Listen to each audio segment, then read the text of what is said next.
బాపట్ల జిల్లా పిట్టలవానిపాలెంలో యూరియా కొరతతో రైతులు తీవ్ర ఇబ్బందులు పడుతున్నారని మండల వైఎస్ఆర్సీపీ అధ్యక్షుడు ఉయ్యూరు లీలా శ్రీనివాసరెడ్డి ఆరోపించారు. చందోలు గ్రామంలో విలేకరుల సమావేశంలో మాట్లాడుతూ ప్రభుత్వం తక్షణమే రైతులకు అవసరమైన యూరియాను సరఫరా చేయాలని డిమాండ్ చేశారు. అధికార పార్టీ నేతలకు మాత్రమే అధిక మొత్తంలో ఎరువులు అందుతున్నాయని, మిగతా రైతులను కాగితాలు, ఆధార్ కార్డుల పేరుతో ఇబ్బందులు పెడుతున్నారని విమర్శించారు. సరఫరా జరిగే వరకు నిరసన కార్యక్రమాలు కొనసాగుతాయని హెచ్చరించారు. ఎరువుల కొరత అనేది ఉంది.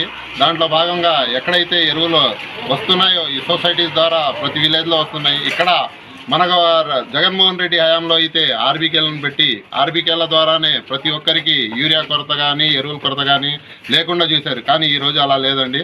ఈ ఆర్బీకే ఎంప్లాయీస్ కూడా వీళ్ళతో కలిసి, టీడీపీ నాయకులతో కలిసి, కనీసం వాళ్లకు సర్పంచులు కానీ కాదు, ఎంపీటీసీలని కాదు, వీళ్ళు కూడా పక్కన పెట్టేసి టీడీపీ నాయకులు ఎవరికైతే చెప్తున్నారో వాళ్ళకే ఈ యూరియాని ఇవ్వడం జరుగుతుంది. దీనివల్ల రైతులు ఆర్థికంగా నష్టపోవడం పోతున్నారు.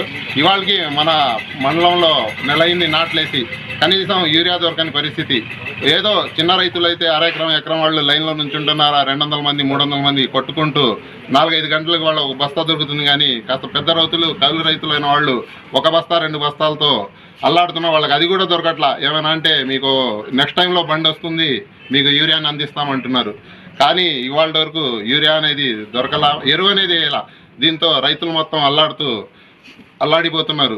ఈ సంక్షోభం లేకుండా మన రాష్ట్ర ముఖ్యమంత్రి కానీ, మన ఈ ఆర్బీకే ఎంప్లాయీస్ కానీ, అగ్రికల్చర్ ఎంప్లాయీస్ కానీ చూసుకుంటూ అందరికీ ఎవరైతే పొలాలు వేస్తున్నారో వాళ్ళందరికీ యూరియాని అందించవలసిందిగా మేము కోరుతున్నాం. లేకపోతే ఇలాగే జరిగితే రాబోయే రోజుల్లో